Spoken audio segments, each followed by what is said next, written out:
Hey, it's Liam Killen, and today we're going to be resampling on the SP404. This method is definitely a little bit more time consuming than using regular plugins, and I'm going to be showing you what works and what doesn't work based on my own experiences. The SP404 is really a performance instrument, and so if you treat it as such, it's really going to add that extra excitement to your tracks. I would consider myself like a software guy for the most part, but if you do it right, it's pretty much impossible to replicate the sound anywhere else. The sound of this instrument is obviously very recognizable, and it really fits well into that lo-fi underground sort of vibe. You're required to have the proper RCA cables to plug into your sound card, which we're not going to be getting into today. That's something that's been pretty well documented here on YouTube, so yeah. All right, so here's the track that we're going to be looking into.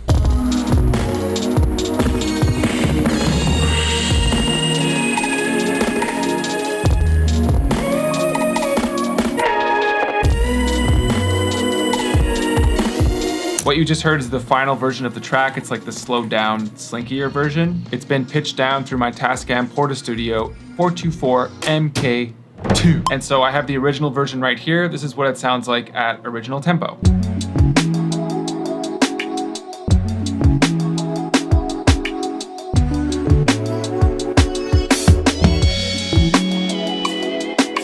Let's get started. Here we have our SP404, and here we have our digital audio workstation. I'm using Logic Pro 10. I mentioned before that this method is quite a bit slower than using software plugins, so just know that going into it. It's all about finding that balance. It doesn't really make sense to open up all these track stacks and sample every single stem, because that would just be way too time consuming. But one of the major advantages of resampling is that you could add effects while you're bouncing back into your DAW, which is what we'll be doing today. And this is that sound that's not really replicatable. Replicable?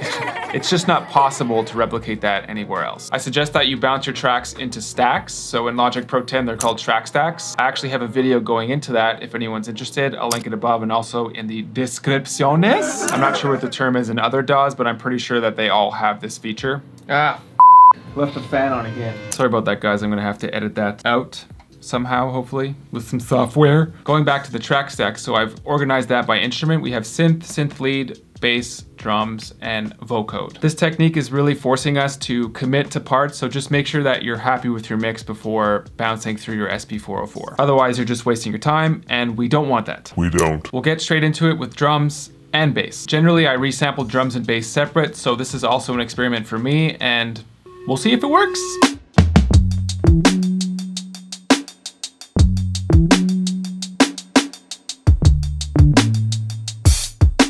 For anyone who's interested, this is actually the Arturia DX7, and I'm using deep bass. I think that's the preset. Let's just take a look.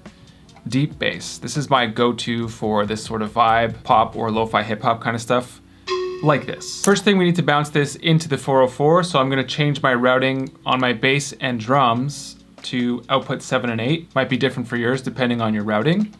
Next, and this one is very important, make sure you turn your SP404 volume down to 0. Select external source on your SP404, and now when you play the track, it should light up red and blue, and that's how you know it's working. Obviously, you can't hear the drums and bass because they're being routed into the 404. Next, hit resample and then record, and then choose a pad you want to record on. They're all flashing because they're all empty. Try and time it so that at the point that the drums and bass start playing, you hit record so it really lines up. It's not going to be perfect, but that doesn't matter because you could just line it up later. Record is flashing, so we're ready to go. When the drum and bass stops playing, I'm going to hit record again to end that sample.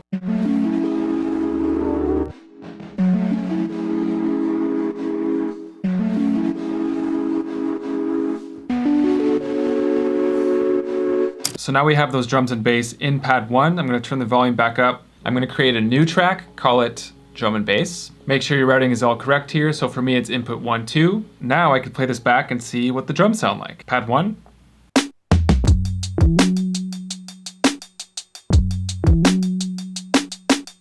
So now I'm going to mess around with effects, resampling within the SP404. It's on loop.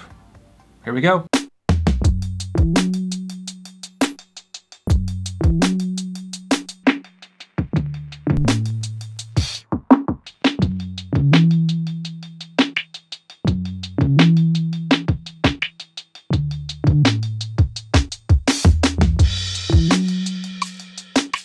I like what the vinyl compression is doing. It's one of my go-tos for sure. Those settings are saved, which is great. Let's look at compression.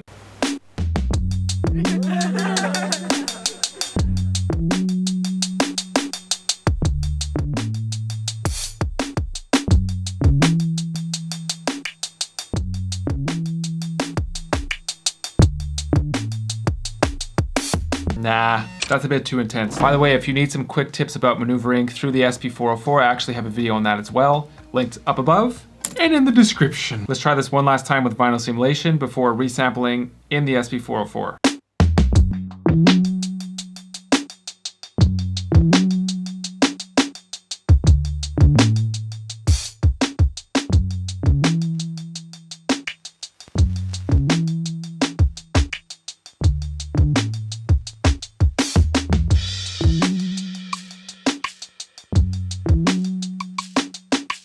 Let's go ahead and resample this to another pad. So to do that, resample, record, empty pad. So let's say pad 2 for now.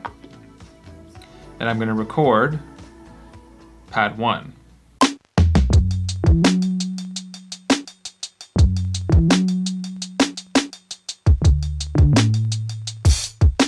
Okay, so that sounds good, and if you're a software guy like me, you might be thinking that you could have just done that with a plugin, right? I guess you're right. But here's where it gets interesting. So the SP404, as I mentioned before, is more of a performance type instrument. And so that's exactly what we're gonna do, recording it back into our DAW. We're gonna add a filter sweep with vinyl simulation. Just once again, make sure you have the right input and you should be ready to go. Okay, we're gonna have to mark this because this is kind of throwing me off a bit.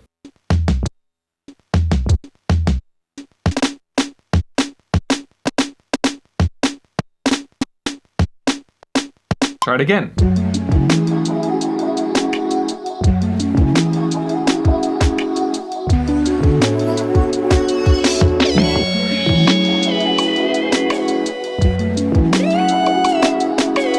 Okay, I'm just gonna line that up now perfectly so it's a metronomic. Okay, so we have our drums and bass. That's printed into the track, so we can't change anything there. We've totally committed to that. The kick is definitely a little bit crunchy, but we're gonna go with it and see how it interacts with the rest of the track once it's been resampled.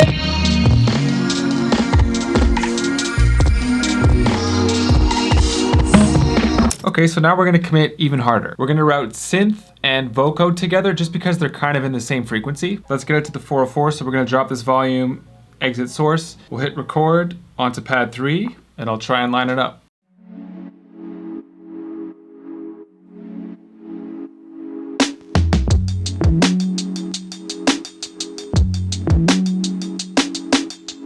Next, I'm gonna mute the synth and vocode tracks right here, and I'm gonna start a new track called Synth plus Vocode. Turn the volume back up and let's resample back into the 404 with some effects.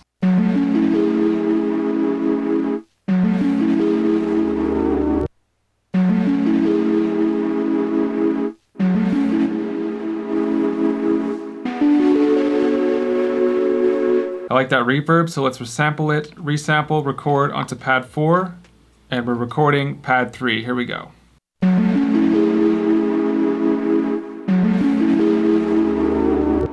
I think we could add a second effect here. Let's give it a whirl. A whirl.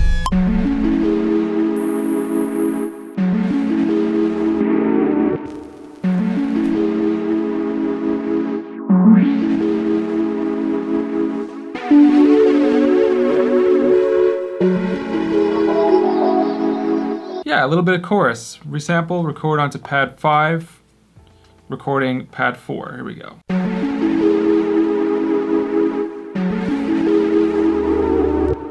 Let's get it back into the DAW. Same thing as before, we're gonna perform something. I think vinyl sim again, we'll do another filter sweep.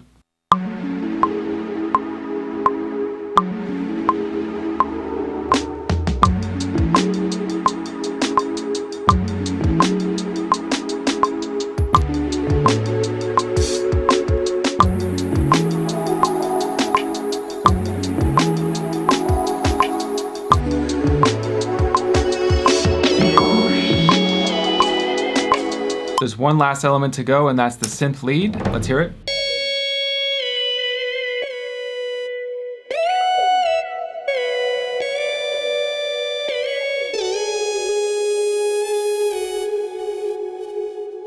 So this is the only thing that doesn't have like an SP404 quality to it, so it definitely sticks out a little bit. You guys already know the drill by now, so I'm just gonna do it quickly.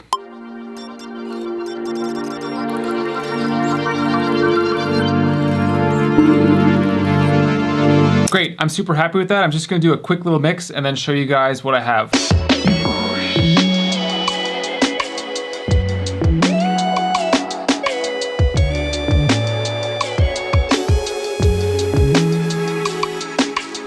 And that about wraps it up. Hopefully you guys learned a thing or two from this epic SP404 Lo-Fi Effects box extravaganza. It was really fun presenting it to you. What I've noticed is that if you resample using the SP404, it's best that you just use it on all your tracks. In my experience, if you just use it on one element of the track, it kind of sticks out and doesn't really fit in with the rest. So yeah, gotta commit. Thank you guys so much for watching. We're gonna go down on the slowed down version of this track, which I pitch bent with my Tascam Porta-Studio 424 MK2. If you're into this sort of content, there's plenty more where that came from. I release content all the time. It'd be great to have you guys on board. Smash the necessary buttons to get on board, and I'll see you in the next one.